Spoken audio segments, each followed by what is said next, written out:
এই যে দেখেন আমার সামনে একটা সাপ আছে। আমি এখন আছি বর্তমানে কোলায়। দেখেন আমার সামনে একটা সাপ আছে, ওই যে ওই যে যাইতে আছে। দেখেন, এই বাবা তুমি কোথায় যাও? ওই যে দেখেন আমি কোলায় আছি। ওই যে বর্তমানে বৃষ্টি চলতে আছে, মানে মোটামুটি বৃষ্টি, এর আগে বৃষ্টি হয়ে গেছে। কোলায় আসলাম গরুর কাছে। দেখেন আমার সামনে একটা সাপ। এই যে বাবা কোথায় যাও? হ্যালো, এই যে এই যে বাংলা বোঝো?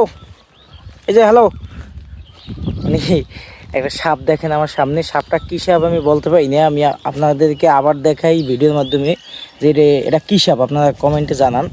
এই যে কী প্রজাতির সাপ, সাপটা কালার হয়েছে যে আপনার কালা ফুটফুট একটু আছে। সাপটা আসলে কী প্রজাতি? এই যে দেখেন আমার সামনে একটা সাপ আছে, লম্বা হবে আপনার যে 2-3 ফুট মনে হয় হইবে লম্বা। ওই যে দেখেন, আপনারা কমেন্টে জানান সাপটা কী সাপ। আমি এখন